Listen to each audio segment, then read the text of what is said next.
Dana Sparks, broker of Maximum One Greater Atlanta Realtors, and this week's contract tip has to do with filling in the blanks in your contract. Make sure that you fill in all of the blanks in your contract.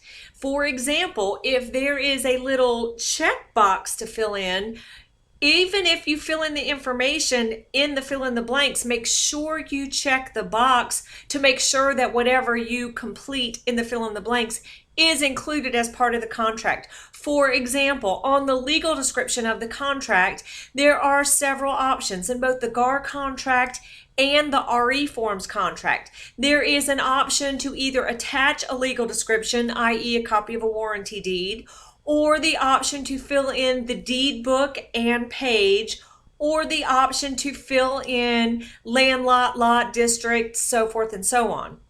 Regardless of, well, first of all, make sure you fill out the information. For example, if you're going to do deed book and page, make sure you fill out the warranty deed book and the warranty page number, but you must check that box to make sure that that is the legal description that is attached to the contract.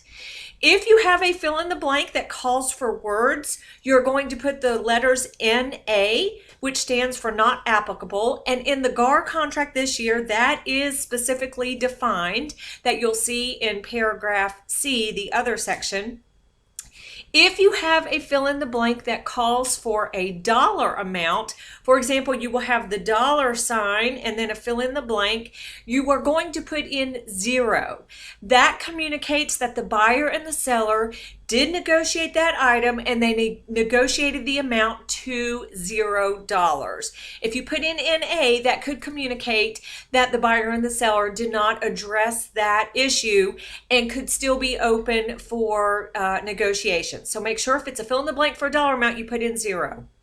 And the last thing is, do not leave any blanks in your financing contingency. If you are making a contract subject to a first mortgage, you absolutely are required to fill in the terms of that first mortgage per license law. It is a license law violation if you do not fill in the terms for the first mortgage. Finable by GREC up to $600. So make sure you fill that information out. If you're a buyer's agent, you definitely need to check with a lender to find out what the terms are that the buyer has been, the lender with whom the buyer has been speaking. And if you are a listing agent, do not accept a contract with any of the blanks left unchecked or unfilled. If it's subject to financing, make sure you make a counteroffer filling out those terms, or requesting that the buyer fill out those terms, and especially with the legal description. If you do not have a legal description, then you do not have an enforceable contract. So thank you so much for watching. Don't leave any blanks in your contract. And if you do fill in a blank and it has a checkbox, if it's an option, make sure you check the appropriate box. That makes it part of the contract. Thanks so much for watching. Dana Sparks, broker of Maximum One Greater Atlanta Realtors, satisfying your needs with service, innovation, and education.